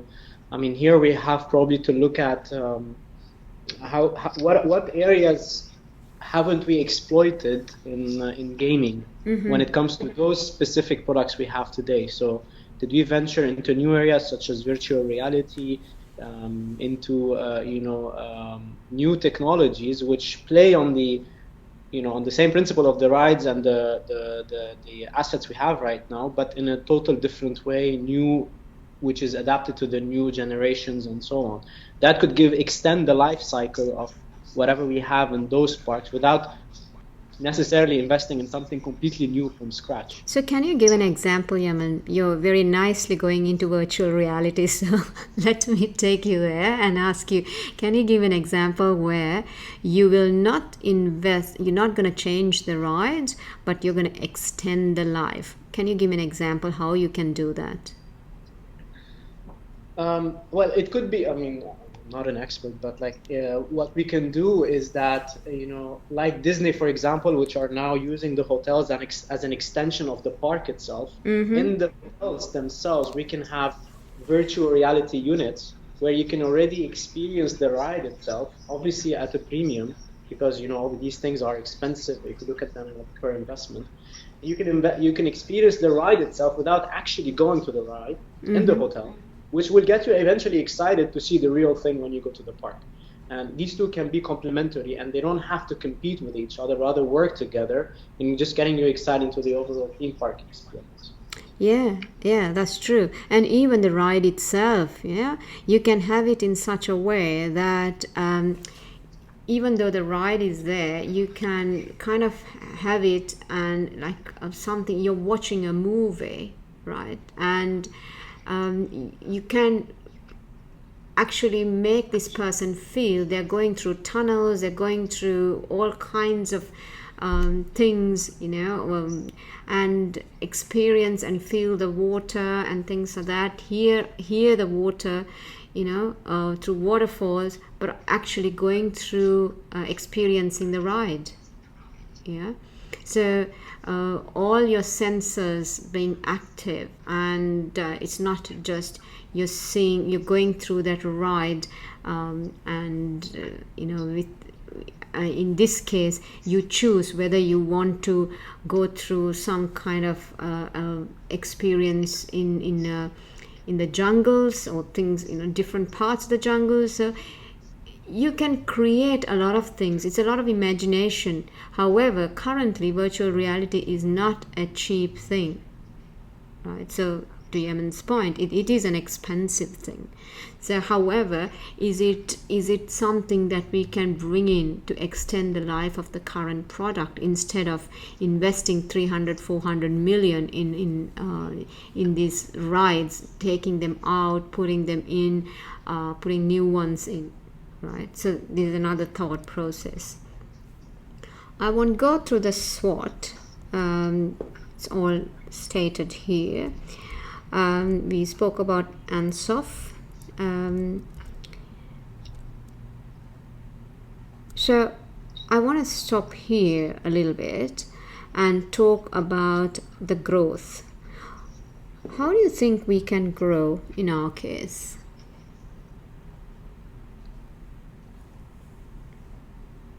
We have been very conservative. We have few parks, right? How can we grow?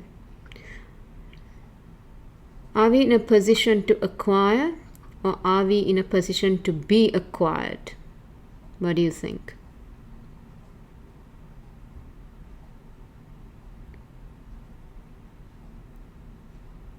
I think our financial position is not that much great that we have a lot of surplus to buy something. If we want to grow, I think better will be to go for the organic growth rather than an acquisition. That might be an option to... So what is organic growth? Organic growth in the way that we develop ourselves, like the way we are developing in the Far East. We can, grow there, and another sector being the Middle East itself, where a lot of people come from the Middle East to Europe and the UK for the theme parks and these things. So if we can develop and try to get as much market as possible from the Middle East customers, it can really help us in our organic growth. That is one sort of plan. The other plan, which might be a bit more riskier, maybe a bit quicker, is to take a financing arrangement or a loan out and try to identify a theme park, a smaller theme park maybe, in some part of the world where there is potential, and try to acquire it and then try to expand from from the acquisition model of expansion. So that is another way we can expand if you want to keep it like that. If you want to keep in the theme park and entertainment business. Thirdly, I will say if you want to diversify completely, we may go into some other business venture which might not be related to our business activities, but it might help us in our diversification, and diversification can always come up with higher returns. It has higher risk as well, and as well as the higher returns. So these are the three things area. Means there can be other scenarios as well, but these are the things which come to the mind right now. Okay. Anyone else? Yes, Sandeep. Yeah. Adding to what Usman was saying, the company can also look at, for example, it has been in the entertainment business for since 1962, and it will have a lot of experts sitting on its payroll. So, in fact, if we can make effective use of people who are experts, who are subject matter experts in terms of how to effectively build a theme park or how to effectively build new rides, and probably have some these idea sharing arrangements with some of the theme parks which are there in the developing world, and probably get some consultancy fee as revenue, that might be looked into, because we already have these resources on board. It is not going to kill our business as such, because we are going to either developing markets or smaller markets where we don't have any threat, or we don't face any near-term competition. So this can be also looked out. Anyone It else? might be a cheaper alternative. Yeah. Yemen, what are your views? Hello. Yep, go ahead. Yeah. I think theme park should follow two strategies here. One, look into new market, which is new country. Another approach, looking to the new market and new product. And if you're coming looking to the Disneyland, they have very good approach. They are signing the JVs with the investor in the same country. Suppose they have investment in China, they sign the contract to do the joint venture company there. It will be, they are not risky, and they were not going to spend a lot of money there. Plus, the management of the theme park will be by themselves, or the country who is there in the country. Clear or? Yeah. So what you're saying is have a joint venture with the country that you're going into, right? And having members of that the people in that country managing it. A couple of things happen there, because you integrate into that culture very quickly. You understand what the culture wants and what their needs are. And like Yemen, I think, mentioned what we think in one particular region. We think, well, this is what we love, but not necessarily the other areas, right? In China, it might be something else, completely different to what we think they want. That's a good point. Yemen, anything from you?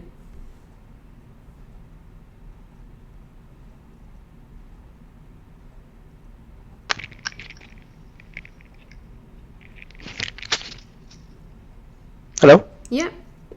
Yeah. So sorry, you were asking me? Yes, I was asking you any methods of growth. What do you think? If you look at the current financial position that we are in, are we in a position to actually acquire a company?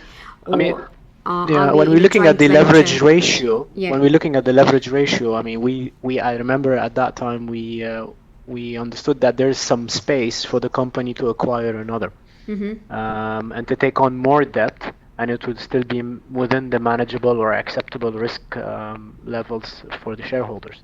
So yes, this could be an opportunity, maybe not at the scale of buying up an all-out competitor, but maybe buying or acquiring an extension of a business line. Like we talked at that time, spas or saloons or any complementary business that we think, which could be of small scale, and that could be further developed and further into a bigger business, which will help us also grow very fast. Right. And not necessarily buying an all-out competitor, which was the other competitor we're looking at, which are more or less similar in size, and that would be a massive, acquisition. Not to talk about also, what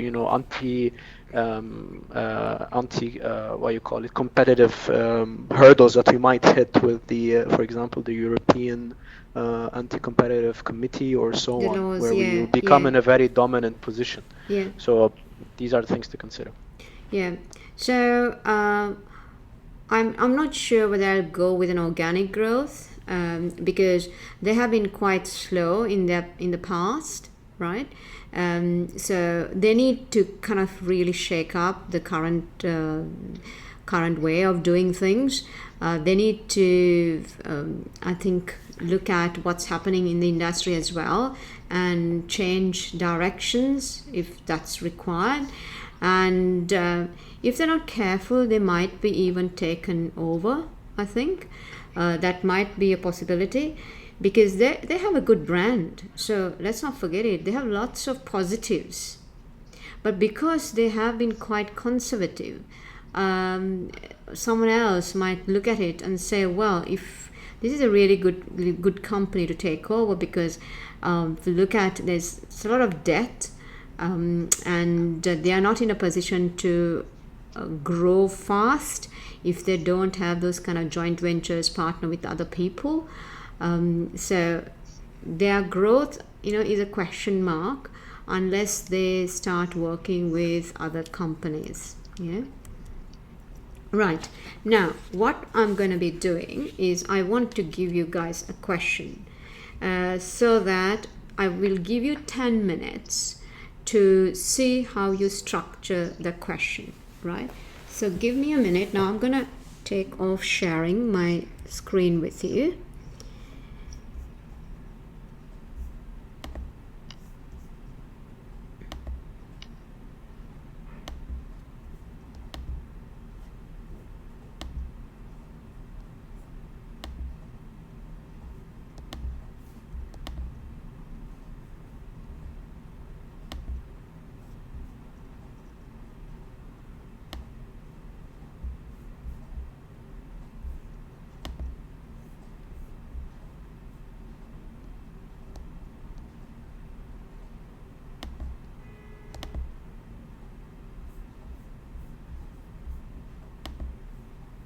So shall we start?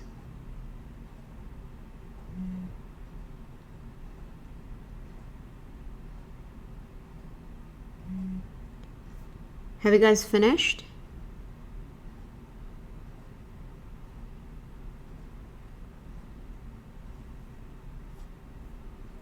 Can we have 1 minute? Yeah, sure.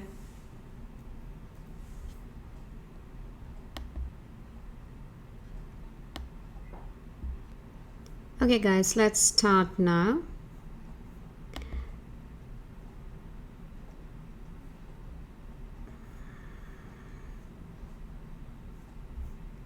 So let us go to our scenario.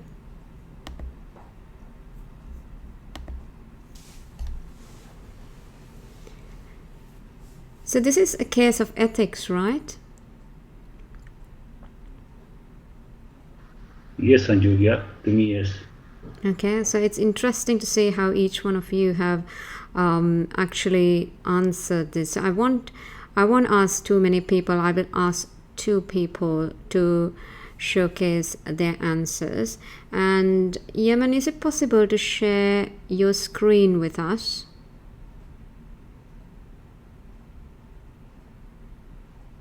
I actually haven't put it on the screen. I was just writing it on my on the piece of paper in front of me, so I can. Okay, fine. Anybody who's yeah, if you can read it out, please.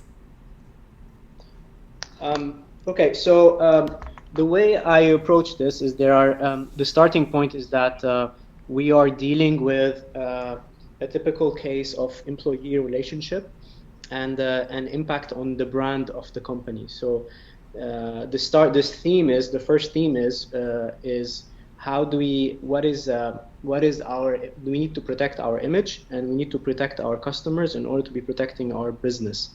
And the second theme is that we need to address the concerns of the employees when it comes to taking action in such things. So there is an ethics question here, and there is also risk management in terms of addressing the different stakeholders, such as the customers, the employees, and the company shareholders as well when it comes to revenue loss as well. So this is how I look at answering this question in two parts. The first part, when it comes to the ethics, obviously the case brought before us, and if I look at the chart that you shared with us, obviously we should go step by step, which is basically what I put. Have we checked all the facts? Have this incident been a singular incident or a repetitive incident? Has the employee been warned previously or not? And if so, how come we came to this? He's still part of our staff, and he's able to still be in touch with our customers and project our brand despite the issues he's facing. So basically, and also, have we checked if the consideration of termination, is it legal or not? Obviously, it's legal to do so if we have all the facts checked, and if we have the fact that we have determined that the employee has actually brought harm, has been warned, and has not taken any action to remedy to his issues before. This is how I looked at it from the ethics standpoint.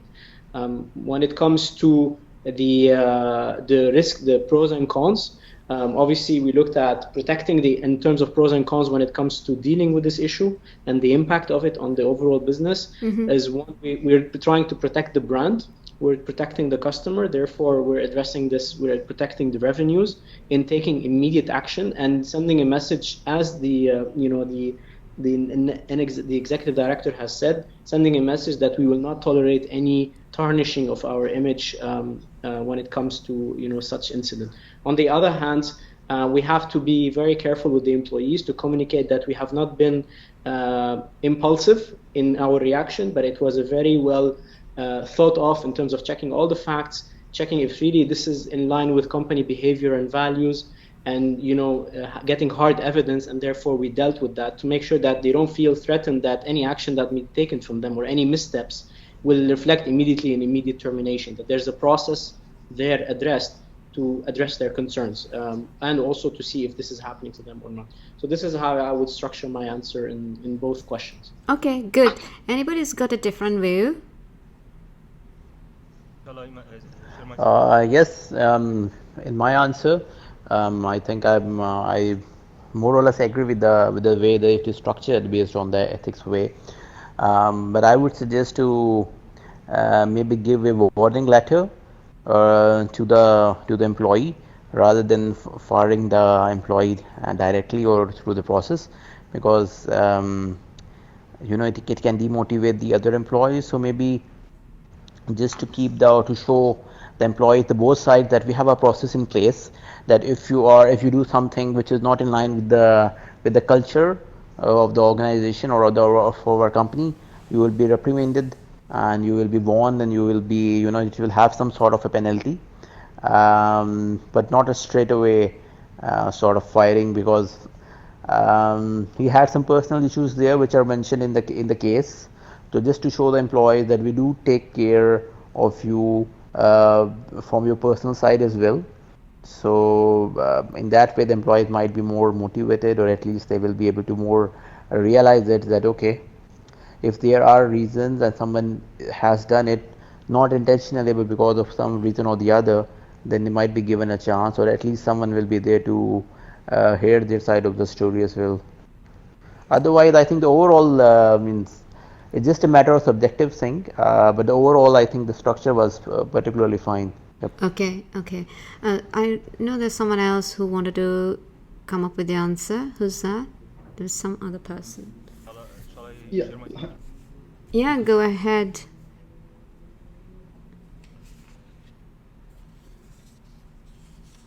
Yes, I think it was Mohammed, if I'm not mistaken. Yeah? Yes. But you have to speak up a bit louder because we can't hear you.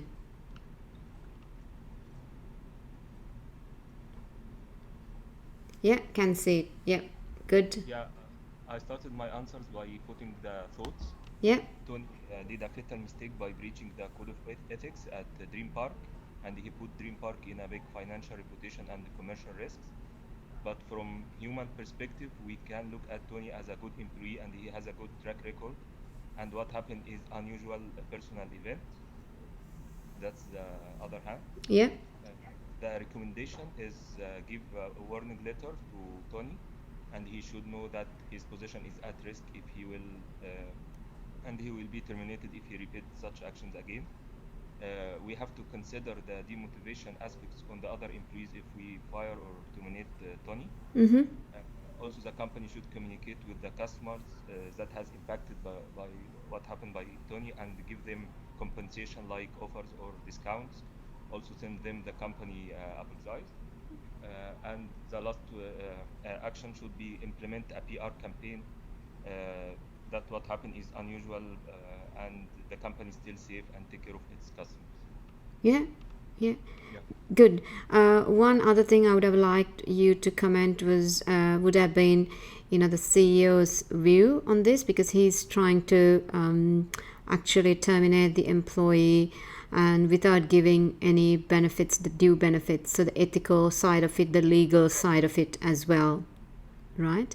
And also bringing in when you're addressing it, see, is it ethical, legal, both of it, and I think Yemen had a structure to it, how he went about addressing with each point of that ethical kind of diagram, which is good, so that the examiner also understands you're going through that process, and use the words in your code of conduct, the code of conduct given.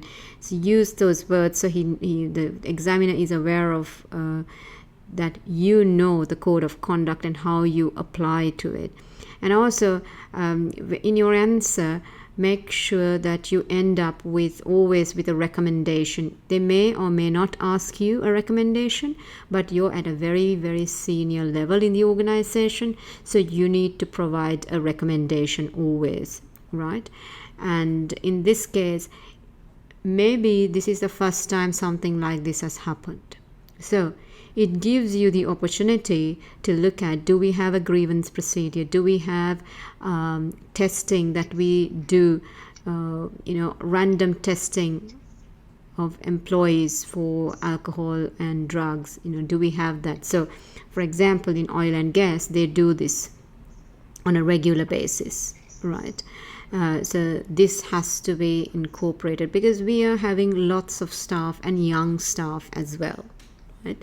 So this type of thing needs to be there, and very clearly we need to have communication to our employees, even during the induction as well as ongoing training. When we give the employees, tell them that we will not tolerate it's zero alcohol tolerance in the premises, right?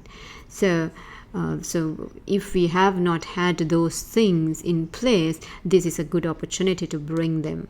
And I like the fact where Mohammed said immediately you need to work with the PR, right? A PR campaign saying, well, this is an unusual situation, but you can turn it to a positive side and say, we do look at the human side of the employee and say what support that we offer, and then of course provide some kind of compensation to the customers, and then work with the customers and say how best they can be compensated as well, right?